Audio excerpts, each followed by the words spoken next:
Alors les gars, avant de vous donner des arguments purement objectifs qui font que pour moi Yamal mérite beaucoup plus le ballon d'or que Dembélé, je vais parler justement de mon cas personnel. Parce que ce que moi j'oublierai pas, ce que l'histoire n'oubliera pas les frères, c'est que à cause de Dembélé, j'ai fini avec les cheveux bleus les gars. Et ça, on me l'enlèvera jamais. Et ça les gars, je l'oublierai jamais les frères. Parce que pour ceux qui n'ont pas suivi, c'est pas une blague hein, les gars, je vous parle sérieux.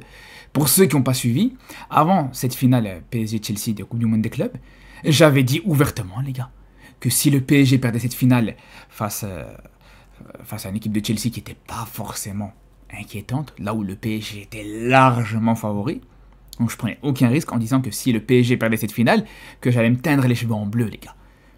Et au final, on a tous vu ce qui s'est passé. Le PSG a répondu absent, Dembélé surtout a répondu absent dans cette finale. Donc c'est là où je vous dis déjà pour commencer, à cause de Dembélé, je suis condamné à rester pendant minimum 2 ou 3 mois avec une casquette les gars.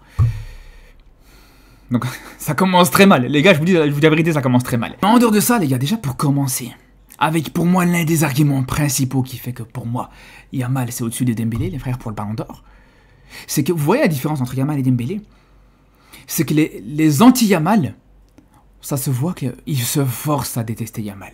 Ils se forcent à te dire que Yamal il est pas bon, que Yamal il est mauvais, que Yamal ne mérite pas le ballon d'or, que Yamal c'est pas le meilleur joueur du monde. Par contre, les anti-Dembélé, je peux vous dire qu'on n'a aucun effort à dire qu'on n'est pas ultra convaincu, qu'on n'arrive pas à être totalement emballé par Dembélé. Ça, c'est clair et net, les gars. Quand on parle footballistiquement parlant, mais c'est une vérité. Et je pourrais même aller plus loin en disant que pour moi, carrément, il y a même certains pro-Yamal, certains pro-Dembélé plutôt, certains fans de Dembélé, certaines personnes qui te disent que Dembélé mérite le ballon d'or, qui elles-mêmes se forcent à apprécier Dembélé. C'est la vérité, les gars. Vraiment, c'est la vérité. Moi, c'est ce que je constate. Parce qu'aujourd'hui, quand on parle purement football, il y a quoi qui rend la saison de Dembélé marquante? Si on ne parle pas des statistiques, si on ne parle pas du palmarès, si on parle purement football, si on parle purement terrain, les gars, fait de jeu, fait de match, etc. Il y a deux choses, les gars. Pour moi, les gars, quand on voit la saison de Dembélé, la chose principale, déjà pour commencer, c'est ça. Voilà. Voilà. Dembélé qui se prépare à aller presser. C'est tout ce qu'on retient, les gars. Vraiment, c'est la chose la plus marquante. Si on va ressortir une image de Dembélé sur cette saison, c'est Dembélé qui se prépare à aller charger tel un taureau dans une arène de corrida. Donc les gars, je suis désolé, c'est pas avec ces highlights de taureau de corrida qui se prépare en train de charger qu'il va mériter le ballon d'or. Il peut mériter à la limite le ballon d'or du 1, 2, 3 soleils, ça, pour ça, il n'y a pas de problème. Mais si on parle football, les gars, concernant Yamal, là, pour le coup, des gestes marquants, des gestes techniques, des buts, des passes D qui sont vraiment marquantes, elles sont énormes, les gars, elles sont énormes. Et ça, vous pouvez me dire, ouais, c'est anecdotique, c'est pas important, etc. C'est le critère principal du ballon d'or, les gars. C'est le critère principal du ballon d'or, et ça, c'est pas moi qui le dis, les frères, c'est un journaliste de France Football. France Football, comme je vous rappelle, on parle quand même du média, du journal qui dessert le ballon d'or. C'est les fondateurs du ballon d'or, les gars. Regardez ce que lui-même te dit. Celui qui éblouit le plus, c'est Yamal, aujourd'hui. C'est Yamal. Donc pour toi, et c'est le critère numéro 1. Ouais. C'est le critère numéro 1. Voilà. Voilà, les gars. C'est celui qui éblouit le plus, et c'est le critère numéro 1. Franchement, la vérité, les gars, hein, j'aurais pu même m'arrêter à ça sur cette vidéo. Déposer le micro, m'arrêter à ça et aller faire ma journée, les gars. Mais on va aller plus loin parce que je sais que ça va pas vous convenir, ça va pas vous satisfaire, c'est que le début, les gars. Accrochez-vous bien. Hein. Les fans de Dembélé, je vous dis, accrochez-vous bien dans cette vidéo parce que c'est pas terminé. On a parlé des gestes marquants, des actions marquantes de Dembélé. Je vais vous dire une chose, les gars. Ça peut vous choquer ou ça peut même surprendre certains, les gars. Mais si on prend l'ensemble des buts de Dembélé cette saison, les gars, les buts les plus marquants. Encore une fois, je vous parle du critère numéro 1 du ballon d'or. Ça sert à rien de me dire, ouais, mais non, mais ça sert à rien que ce soit des buts marquants ou pas. Non, je vous parle du critère numéro 1 du ballon d'or. Si on retire le but contre Arsenal, à part le but contre Arsenal, sur l'ensemble de ces buts, les gars, soit c'est des buts qu'il va mettre parce qu'il va aller presser. Et voilà, encore une fois, bravo, son pressing, je vous dis, une des forces principales, pour pas dire sa force principale sur ces saisons. Soit c'est des buts où c'est le passeur qui a plus marqué que le buteur. Et en l'occurrence que Dembélé. Et je peux vous donner des exemples concrets avec le but contre City, le but de Dembélé contre City, on a plus retenu Barcola que Dembélé. Son but contre le Bayern, on a plus retenu Hakimi qui élimine 3 joueurs que Dembélé qui marque. Et encore une fois, c'est pas moi qui le dis. Regardez juste, retournez voir le résumé de ce match sur la chaîne DAZN, les gars. vous allez entendre, les gars, le commentateur français de la chaîne DAZN qui crie Hakimi au moment du but, qui crie le nom du passeur plutôt que le nom du buteur. Donc, les gars, sur le critère marquant, les frères, je vous le dis, les gars, Dembélé pour moi est totalement perdant contrairement à Yamal. Yamal est largement devant, et ça, il n'y a aucun débat là-dessus, les frères. Il n'y a même pas débat là-dessus qu'aujourd'hui, si tu poses la question à des pros Dembélé, des fans de Dembélé, ils te diront que le meilleur joueur de football actuellement, c'est Yamal, c'est pas Dembélé. Mais ils vont te dire, ouais, le meilleur joueur de la saison, ça reste Dembélé. Alors les gars, c'est là où je suis pas d'accord. Parce que, comment on peut dire que le meilleur joueur de la saison, c'est Dembélé, mais que Yamal, c'est le meilleur joueur du monde? Parce que, je vous pose la question, sur quelle saison que Yamal, c'est le meilleur joueur du monde? C'est pas il y a 2 ans, c'est pas l'année passée, c'est sur cette saison, on peut tous considérer aujourd'hui que Yamal a été chercher ce statut du meilleur joueur du monde, les gars. Du meilleur footballeur à l'heure actuelle. Donc si cette saison, il a été chercher ce statut-là, c'est pas par hasard. Donc voilà, on revient encore une fois sur l'aspect marquant de Yamal, l'aspect marquant qui est le critère numéro 1, le critère le plus important de ce ballon d'or. Après, voilà, si on va sur les autres critères, il y a l'aspect trophée.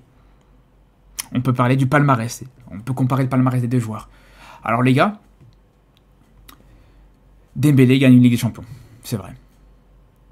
C'est la chose qui gagne en plus, on va dire que Yamal cette saison. C'est vrai. Et j'ai envie de vous dire les gars, franchement, quelle importance. Quelle importance. À quel moment, et depuis quand surtout, j'ai envie de vous dire les gars, il faut absolument gagner avec des champions pour prendre un ballon d'or. C'était pas le cas l'année passée avec Rodri, mais bon, vous allez me dire, Rodri prend une Coupe d'Europe et à la limite, voilà, quand tu as une coupe du Monde ou une Coupe d'Europe, le critère Ligue des Champions, il passe au second plan. Mais si on prend par exemple, les gars, si on prend par exemple le Ballon d'Or il y a 20 ans d'ici, Ronaldinho, il gagne juste la Liga, il gagne pas la Ligue des Champions. C'est lui qui prend le Ballon d'Or, les frères. C'est lui qui prend le Ballon d'Or. Et pourtant, si on se base, et si on prend vraiment les mêmes arguments à l'heure actuelle, le Ballon d'Or en 2005, tu le donnes à Steven Gerrard. Steven Gerrard qui va gagner cette Ligue des Champions avec la meilleure finale de l'histoire, ce qui a été considéré par beaucoup de journalistes, etc., comme la meilleure finale de l'histoire, le miracle d'Istanbul et tout ça, on s'en rappelle tous très bien. Donc si on en vient à ces critères-là, tu donnes ce Ballon d'Or à Steven Gerrard qui a été en plus de ça élu homme du match sur cette finale de Ligue des Champions. Mais non, c'est Ronaldinho qui a pris juste une Liga à qui t'a donné ce Ballon d'Or. Et si même on revient en 2000, les gars, l'année 2000, Ballon d'Or, Luis Figo. Luis Figo, qui c'est encore pire que ça, il gagne rien du tout. Il finit 2e en Liga derrière le Deportivo La Corogne et il gagne pas l'Euro cette année-là. Et il finit Ballon d'Or. Donc l'aspect palmarès, bien sûr, ça peut être important, ça peut être un plus. Mais quand tu as un joueur, pour moi, qui éblouit autant que Yamal par rapport à ce qu'il fait cette saison, pour moi, je suis désolé. Pour moi, c'est un critère qui passe au second plan, clairement. C'est un critère qui peut être important quand tu as 2 monstres comme Messi et Ronaldo qui vont s'affronter. Et là, bien sûr que ça se jouait. Là, bien sûr que ça avait ce critère qui était important. Voilà, si tu en avais un qui gagnait l'Euro, l'autre qui gagnait la Copa América ou des choses comme ça, ça jouait énormément.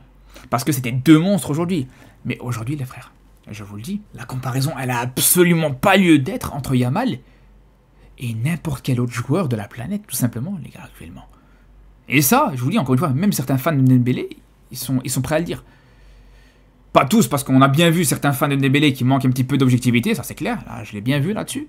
Certains fans de Dembélé qui ont même voulu me faire passer pour un raciste juste pour pouvoir, voilà, défendre leurs joueurs. C'est pour vous dire à quel point il y en a qui peuvent être très malsains, mais bref. Si on revient à ce critère palmarès, encore une fois.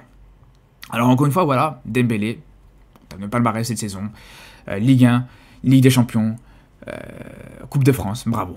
Bravo, c'est très fort. Maintenant, la question que j'ai envie de vous poser, c'est que... Est-ce que c'est Dembélé le joueur principal de cette équipe parisienne qui a été chercher ces trophées-là? Est-ce que le PSG est totalement dépendant de Dembélé aujourd'hui? Est-ce que c'est Dembélé qui porte cette équipe du PSG? Je suis pas sûr. Je suis pas sûr. Contrairement à ce qu'il y en a qui veulent nous faire croire, je suis pas sûr. Aujourd'hui, les gars, je vous le dis, je vous le redis, les frères. Le joueur le plus régulier sur cette saison, et je pense que c'est encore une fois, si t'es un minimum objectif, t'es obligé de le constater, c'est Hakimi. Le joueur le plus complet cette saison, côté parisien, c'est Hakimi, les gars. Et ceux qui veulent nous faire croire que si le PSG voilà, a gagné cette Ligue des Champions, c'est uniquement grâce à Dembélé, parce que Dembélé, voilà, il s'est révélé sur la moitié de saison. Pour moi, c'est totalement faux. C'est totalement faux. Pour moi, c'est l'effectif parisien globalement qui a progressé à la mi-saison, entre un Désiré Doué qui a explosé, entre un Donnarumma par exemple aussi, qui vraiment n'a rien à voir du tout par rapport à ce début de saison. J'ai l'impression qu'il y en a beaucoup qui ont oublié à quel point Donnarumma en début de saison c'était une catastrophe. Un Donnarumma qui a été relégué sur le banc à un moment donné de ce début de saison, les frères. Et là, actuellement, c'est peut-être l'un des meilleurs gardiens du monde. C'est peut-être même celui qui va prendre le trophée de Léviachine du meilleur gardien, et ça serait absolument pas surprenant, les gars. T'as un Kvara aussi qui arrive à la mi-saison, ça aussi ça joue beaucoup. Donc arrêtez de nous faire croire que c'est juste parce que Dembélé, ça y est, il est passé au poste de numéro 9 et que voilà, attention après. Bien sûr que Dembélé a progressé, ça on dit pas le contraire. Bien sûr que Dembélé fait une très bonne deuxième partie de saison, ça personne pourra renier ça. Mais le PSG, ce PSG là qui te gagne cette Ligue des Champions, c'est un collectif. C'est Hakimi, c'est Vitinha, c'est Désiré Doué, c'est chacun qui a son importance, chacun qui a son rôle dans cette équipe parisienne. C'est un pressing qui se fait sur l'aspect collectif. Tout simplement, les gars. Là où vraiment, vous voyez, les gars, le nombre de matchs où on a vu cette saison. Le Barça qui était totalement perdu. T'es en train de perdre. 2 fois ça arrivait. 2 fois ça arrivait où tu perdais contre le Real Madrid. Ça arrivait en Super Coupe d'Espagne. Ça arrivait en match retour de Liga où tu perdais contre le Real. Et tu savais vers qui le regard allait se tourner. Lamine Yamal. C'est lui qui a fait tout changer. Pareil contre l'Inter. Pareil contre l'Inter, tu vois que c'est compliqué, tu vois que t'es dans le dur. On commence par le match aller où t'es dans le dur. On se retourne vers qui? Vers Yamal encore une fois. C'est Yamal qui vient te remettre dans ce match, qui te remet dans cette demi-finale. Elle est là toute la différence, les gars. Elle est là toute la différence. Et la manière surtout avec laquelle, encore une fois, on revient à l'aspect marquant, critère numéro 1 du Ballon d'Or, la manière aussi avec laquelle il te remet dans ce match. Au-delà du fait de marquer, au-delà du fait de voilà... La manière avec laquelle il marque, c'est pas n'importe comment, c'est pas juste en allant presser et provoquer l'erreur d'un défenseur adverse. Tout simplement, les gars. Après, voilà. Un autre critère aussi, où Dembélé est au-dessus par rapport à Yamal, c'est l'aspect statistique. Bien sûr que Dembélé est au-dessus en termes de statistiques. Dembélé a marqué plus de buts que Yamal cette saison. Mais Dembélé aujourd'hui, les gars, c'est un numéro 9. Vous n'hésitez pas à le rappeler quand vous voulez, quand ça vous arrange, mais il faut le rappeler aussi dans ces conditions-là. Et alors aujourd'hui, bien sûr, c'est encore normal qu'un joueur qui a joué la moitié de la saison en numéro 9, qui plus est en Ligue 1 face à des équipes comme Brest, comme Strasbourg et tout ça, encore heureux, qu'il finisse avec des stats corrects, j'ai envie de vous dire, les gars. Et d'ailleurs, si on parle de ces stats en Ligue des Champions, voilà, c'est des belles stats, mais tu retires par exemple juste les matchs contre Stuttgart et contre Brest, parce qu'il affronte Brest en aller-retour en match de barrage. Un match de barrage qui fait quand même... C'est quand même 2 matchs en plus dans une campagne de Ligue des Champions. Mais bref. Tu retires ces 3 matchs-là, contre Brest et Stuttgart. Dembélé, cette saison en Ligue des Champions, c'est 3 buts. Voilà.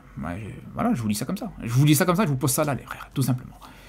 Donc ouais, encore une fois, voilà, il n'y a pas de problème, c'est impressionnant, ça reste quand même impressionnant ces statistiques, et par rapport à Yamal, c'est exceptionnel. Mais Yamal, contrairement à ce qu'on veut nous faire croire, alors ok, en termes de buts,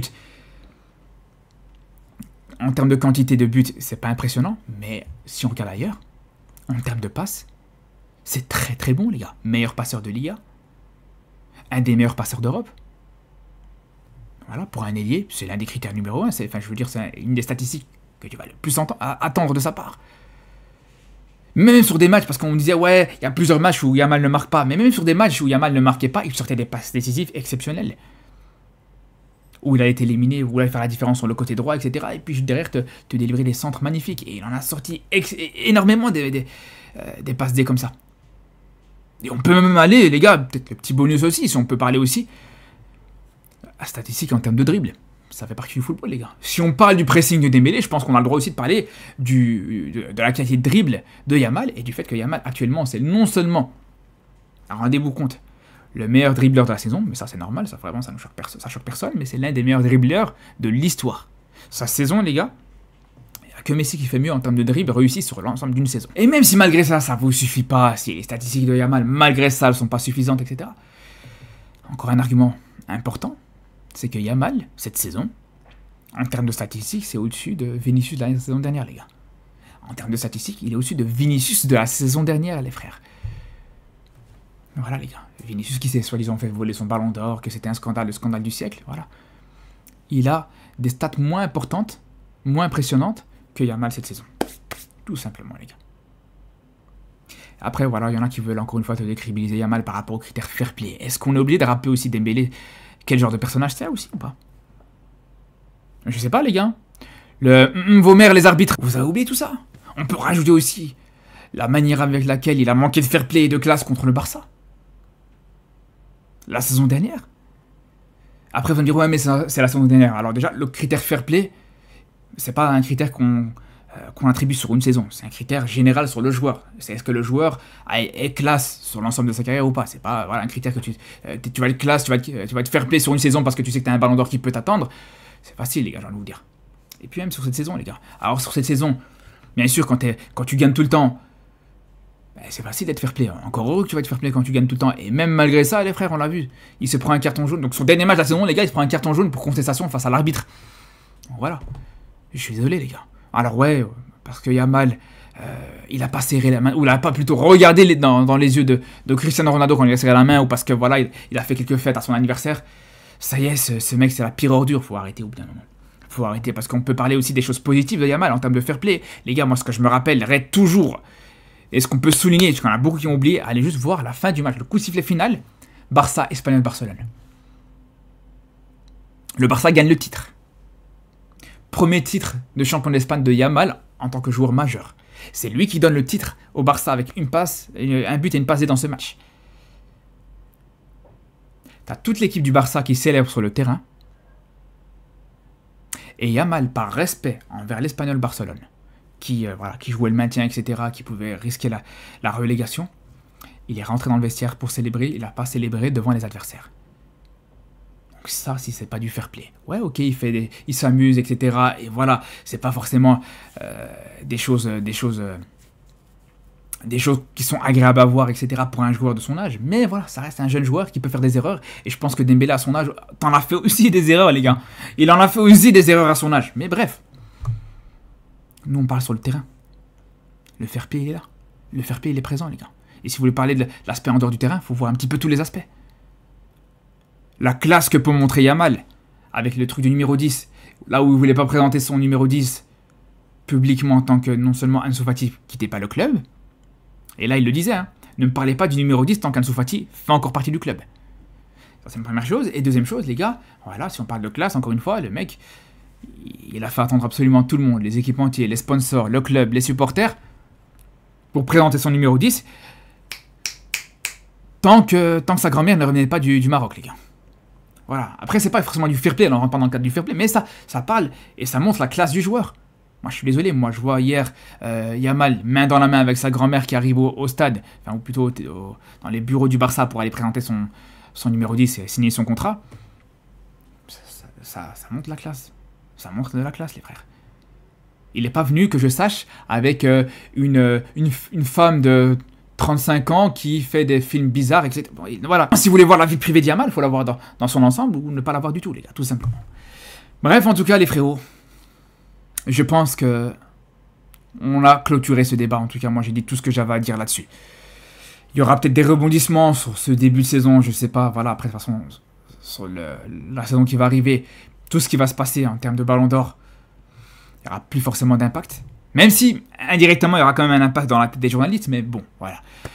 C'est mon point de vue par rapport à ça. On aura l'occasion de débattre là-dessus samedi, les frères. Samedi, on aura l'occasion de faire un débat sur ça, en live sur Twitch, donc n'hésitez pas à me rejoindre. On se dit à très vite, les gars. Préparez vos arguments. Donnez-moi vos arguments aussi dans les commentaires. Je vais les lire avec beaucoup d'attention, honnêtement. Et sur ce, d'ici là, prenez soin de vous.